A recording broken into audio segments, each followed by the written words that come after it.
203. Order number 3, Bill S-203. Senator Joyal. Honorable Senators, je propose que le... Honorable Senators, I move that Bill S-203, an act to amend the National Capital Act, buildings or works of national significance, be read a second time. It was moved by the Honorable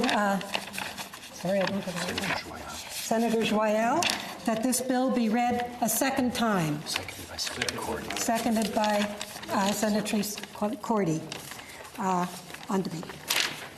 Merci, Madame le Président. Honorable Sénateur, Honorable Senators, I feel I'm abusé de votre patience et de...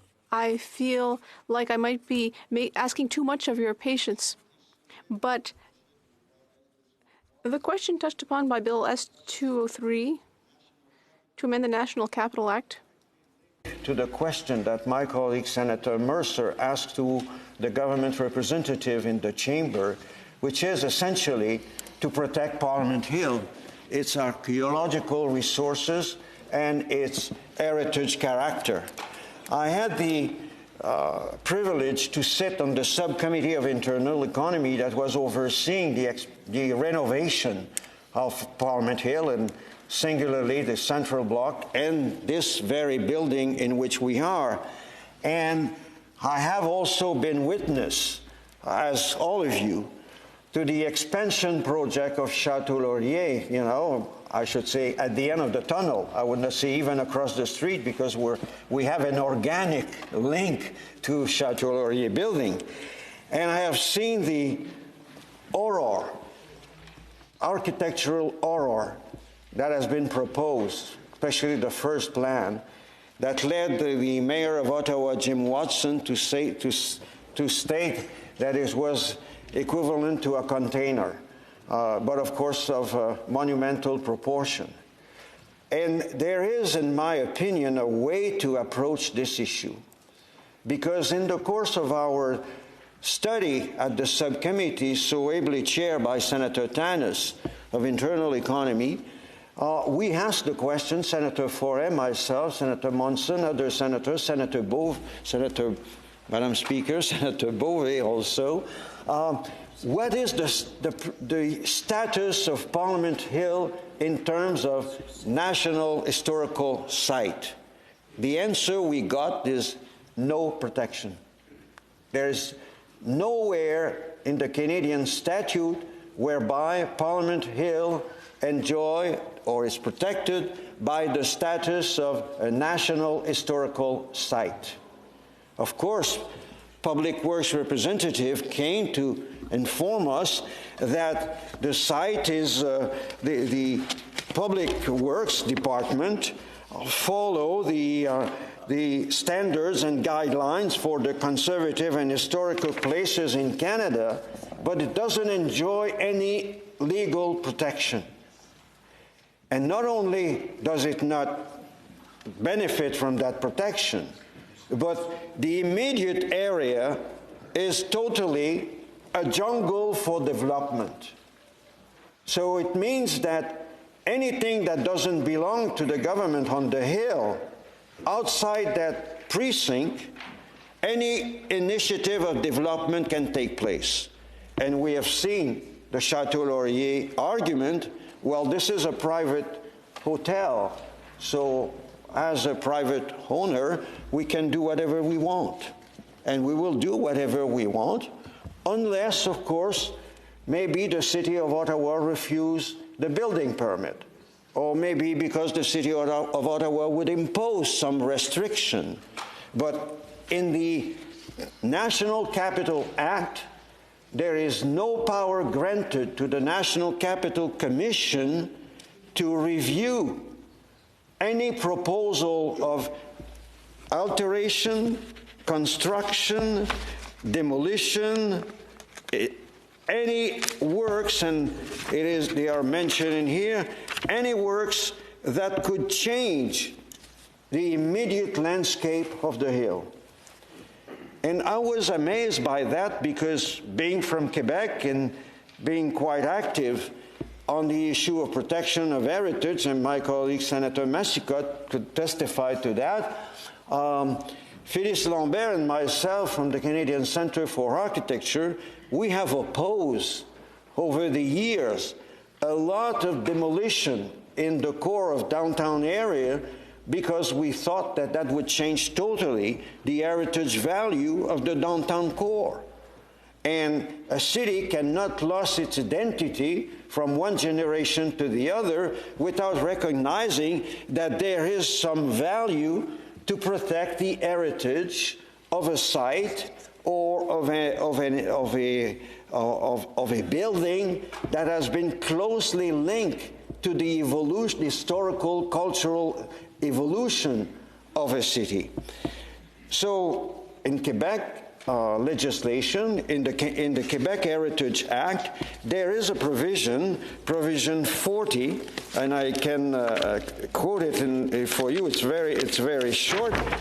It's Section 40 of the Cultural Heritage Quebec Act that states the minister can, after having got the advice of the Commission, determine an area of protection around a building that has been classified heritage or national historical sites. So in other words, there is a capacity for a provincial minister to determine that if a building has been recognized as historical site, the minister can determine an area of protection, and that area of protection is determined to 152 meters. So in other words, if anyone wants to demolish a building in the close vicinity of the building protected, that project could be submitted for evaluation and restriction. So you will say to me, well, it's an impingement on the property rights. Because if I'm the owner of the Chateau Laurier, if I happen to be the owner of the Chateau Laurier, I will decide to any expansion the way I want to have it, even though it would change drastically the landscape immediately around Parliament Hill. Hence the bill that is in front of you.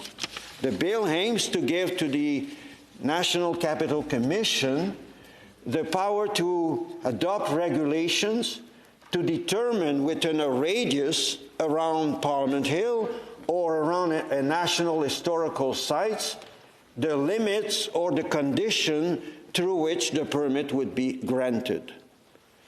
You will tell me, well, do we have the federal government or the federal parliament the capacity to give to the National Capital Commission this power, which it would be a limit on the absolute right of building or changing, erecting, demolishing anything around Parliament Hill? And my answer to you is yes, not because I have determined that answer in my own knowledge and expertise, but because the Supreme Court of Canada so decided in 1966 in a famous case called Monroe and against National Capital Commission. 1966 was the date that was created the National Capital Commission. And the Commission decided to adopt a green plan, a green belt around Ottawa to protect the future of the capital. And a person, Mr. Monroe, felt aggrieved that he would be expropriated if he would be in the green belt of Ottawa. So he challenged the power granted by a statute of Parliament to the National Capital Commission to do the expropriation. And it went to the Supreme Court. And in 1966, the Supreme Court concluded in this way. And I read it very, very quickly. It's not long. And I quote, "I find it difficult to suggest a subject matter of legislation which more clearly goes beyond local or provincial interests and is the concern of Canada as a whole than the development, conservation, and improvement of the National Capital Region in accordance with a coherent plan in order that the nature and character of the seat of the Government of Canada may be in accordance with its national significance. So the court has recognized quite clearly that the National Capital Commission enjoys that power because there is nothing more symbolic than the seat of the Government of Canada. That's what the Supreme Court concluded. So there is no doubt, in my opinion, that the National Capital Commission, through this bill, can be granted the power to regulate any kind of destruction, demolition, alteration in the immediate area of the Capitol Hill or Parliament Hill. And the bill, as a matter of fact, if you look into it, defines what is the Capitol Hill, and I read it. The grounds in the city of Ottawa, bounded by Wellington Street, the Rideau Canal, the Ottawa River, and Kent Street, known as Parliament Hill, and any buildings or work located on those grounds. The Senate of Canada building, located at 2 Rideau Street in the city of Ottawa, us here, 2 Rideau Street. The building located at 1 Wellington Street in the city of Ottawa. That's where we have 2 committee meetings, room, which is almost in the basement of Chateau Laurier. The Victoria building located at 140 Wellington. That's where many of you have their offices. The Sir Johnny MacDonald building located at 144 Wellington, where we have some parliamentary gathering. The Confederation building, the Justice building, which is immediately adjacent, and the Supreme Court of Canada building. That is what the bill defines as the Parliament Hill, and that's it where the vicinity, the protection area would be defined. In other words, you would have the center, and then you would have a radius around that center, whereby any major alteration, any changes would be submitted to the Commission for the Commission to determine regulation through which the permit would be granted. So this, in my opinion, honorable senators, will address the problems that we have been facing with the expansion of the Chateau Laurier. And I say that, honorable senators, because the legislation that governs heritage site in Canada is wanting. And you might think that it's because I am, a groupie of heritage protection. But I'm not a group. I might be a groupie of heritage protection, but I am not the only one in that category.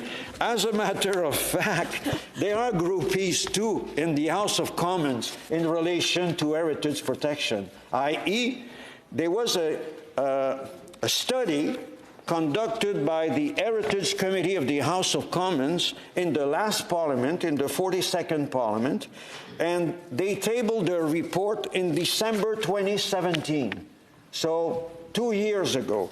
And what there was in that report, I want to quote you something quite interesting. I quote from the report. The committee speaking. During its study, the committee learned that Canada is the only G7 country that has not passed legislation to protect historic places and archaeological resources under its jurisdiction. That's the Committee of the House of Commons. And what did the minister answer to that? Because, as you know, when there is a report made from, tabled by a committee, the minister may be invited to react. The minister responsible of the, of the historical site and Park Canada was Minister McKenna, you will remember. So she answered to the report of the Heritage Committee. Her letter is dated March 23rd, 2018. So a year and a half from now. And what did she state? And I want to read the letter because it's very instructive. I read. Together, these measures have helped strengthen the conservation of many of Canada's heritage places. I acknowledge, however, that more can be done. In particular, the committee's report notes the lack of comprehensive legislation to protect national historic sites, archaeological sites, and other heritage resources under federal jurisdiction. The government is therefore committed to reviewing what legislative measures might be warranted to strengthen heritage conservation and protection at the federal level. I repeat, the government is therefore committed.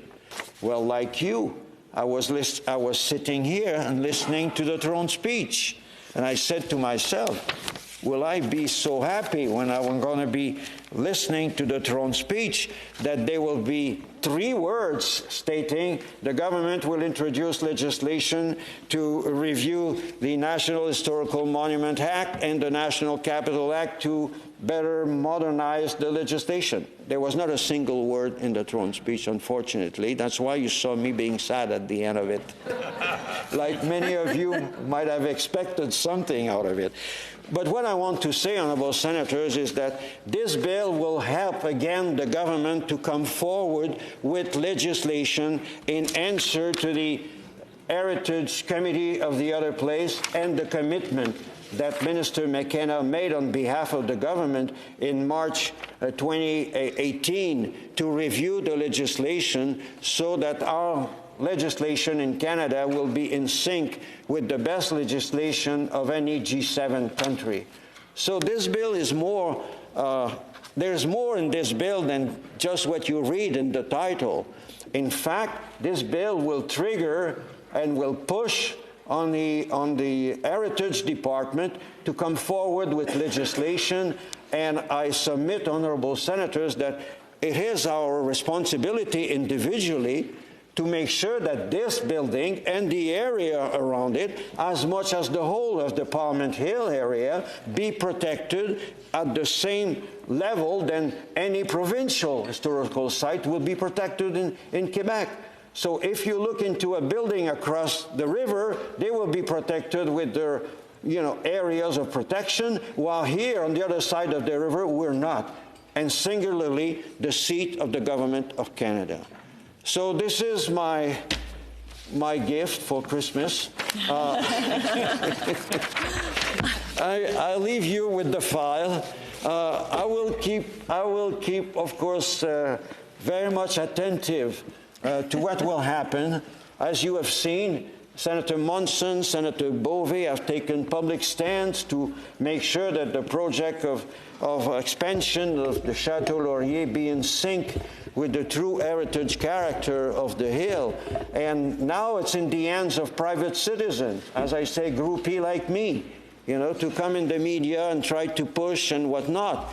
But I think that as legislator, you have the capacity to do something more, which is table the legislation and have it adopted and send it in the other place so that the government will be stuck with it. And they say, if Minister McKenna was true to say that the government is committed to review the legislation, there we are, answer the call. The bill is there in front of you.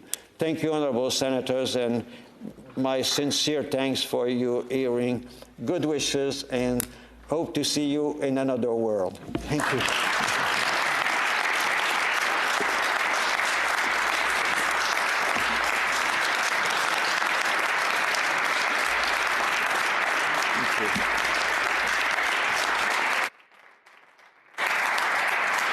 Senator Duffy, do you have a question? I wonder if Senator Joyal would take a question.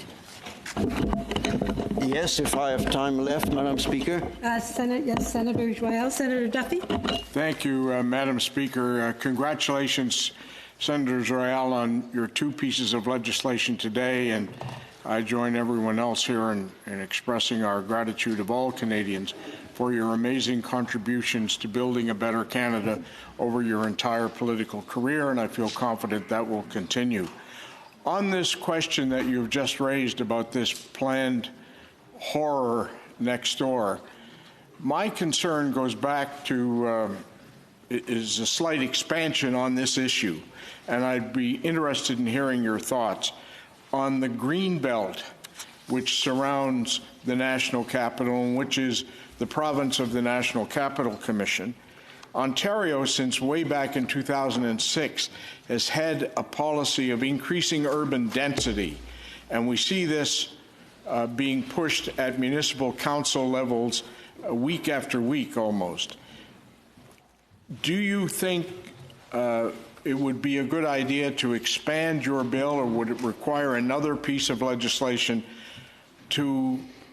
in order to preserve the unique nature of the national capital, that the green belts be protected, and that places like the experimental farm, which are in the middle of the city of Ottawa, also be protected? Because this pressure for urban development, we have developers looking at this land and saying, hey, there's millions of dollars to be made here.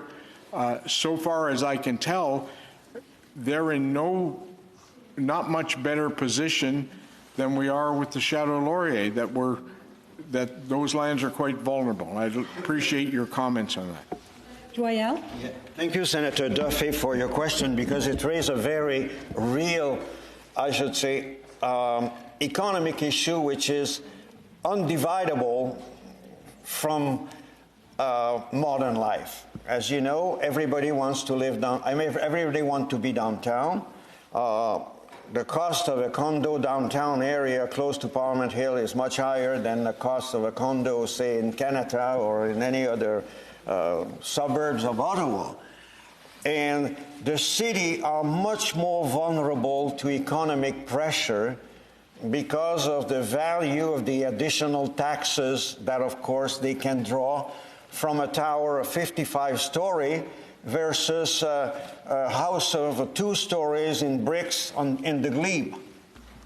So there is a point whereby the pressure of development, the economic pressure, financial pressure, is almost unbearable, because the city councillor, like any person being elected, they don't want to increase taxes, and they want to maintain the same level of services or even increase the level of services. That's how they elected. And that's what happens in any municipal campaign. It's the same in Ottawa and in any other city across the river and so forth.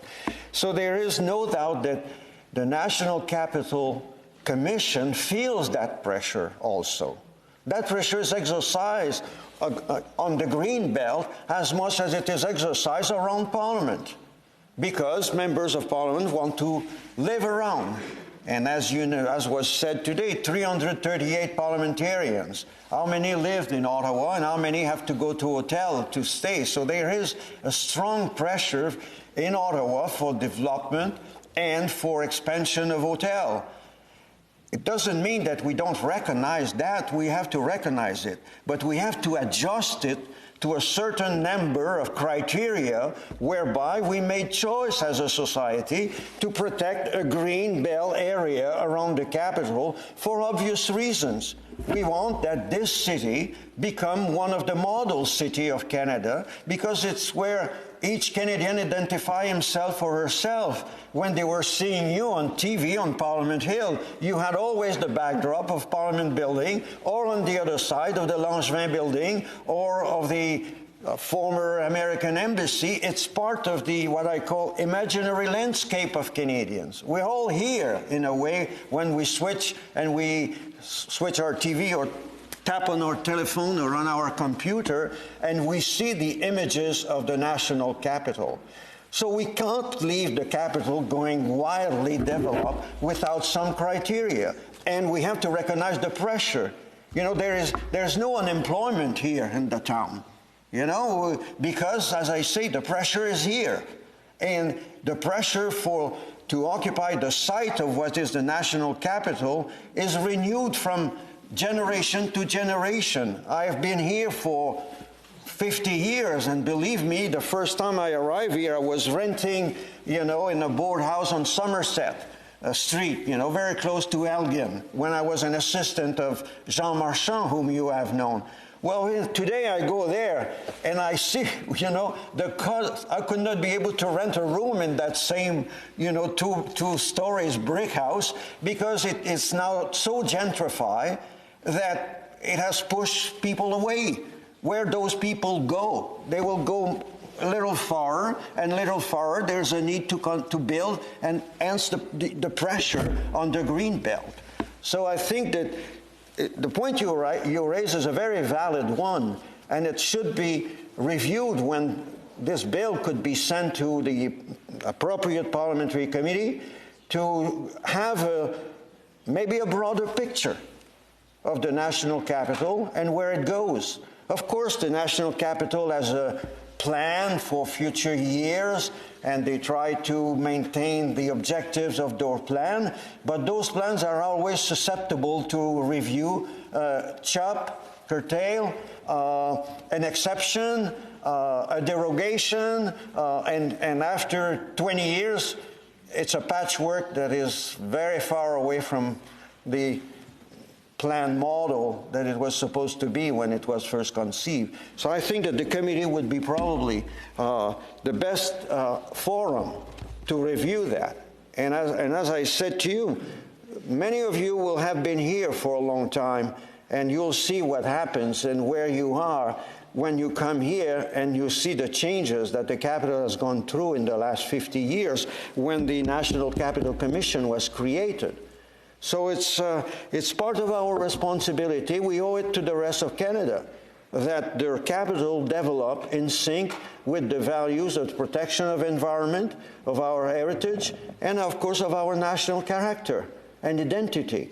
And there is no more place in Canada closer to what Canada is in the minds of Canadians than where we are today here and when we are on the Hill. And don't fool yourself, honorable senators. If there would not have been groupie to defend this building, it was to be demolished in 1966. It's a group of citizens, groupie like me, who fought to prevent the demolition. The Public Works Department had already decided, once the railway track were removed, to demolish this building to do what? A parking lot. And probably if that would have happened, there would be a tower of 30 stories, on top of this site here, and we would not be in this building, part of the hill, as I defined it in this bill, part of Chateau Laurier, part of the Supreme Court, and part of the other buildings that are now on Wellington Street, and that has been integrated through the years to what we call the heart of Canada. So we have to be mindful of that and think about future generations. That is what it is. If those in 1966 took a decision of the Department of Expediency, well, we were, cars were taking more and more space in the urban downtown area, and we needed to have space. So, okay, what is the building we can demolish? Well, there's no more trains, so the station can go. It's a group of citizens who opposed that. And finally, the decision was reviewed under public pressure. But I think that we cannot rely always on private citizens to do the job. The legislation has to be right at a point in time. And what I propose to you is to make the legislation right and expand that legislation on the basis of the issue that you have raised, which is part exactly of the same reality. Senatrice Marcel? Merci, Senator Macias. Thank you, Senator Joyal, for this way of alerting us, of making us more aware of the existing heritage. In this bill, you talked about the residents at 24 Sussex. I mean, there are several residences on Sussex that are also part of Ottawa's heritage that are beautiful too, but they are not included in your proposal. I'd like to hear your thoughts on that. Speaker. Merci, Senator. Thank you, Senator Macias. In fact, the bill would cover those buildings since under subparagraph K, subsection K, one sees as defined in subsection 2.1 of Park Canada Agency, And any place that has been commemorated as a historic place under paragraph 3 of the Historic Sites and Monument Act. 24 Sussex is such a place for obvious reasons. Prime ministers have been residing there, since the 50s. I think it was Louis Saint Laurent who was the first Prime Minister of Canada to live at 24 Sussex when the property was donated to the government, offered as a gift to the government of Canada. I think it was during the government of Mr. Diefenbaker, as a matter of fact, that the negotiation took place after the war. And there is no doubt that that could also be part, as I say, with the regulations that is proposed in the bill, to add to the historic sites in the capital so that the area also are protected. In the context of regulation, it's quite clear that a building that would be across the street will be submitted to more stringent regulation than one that is at 500 or 1,000 feet, because there's a limit of the radius here. So it's essentially to make sure that no horror are too easily constructed, or that a site would be clear of its historic building, or that works are done that would destroy totally the quality of the environment and the character of the environment. But your question is addressed in the bill. It's covered in the bill.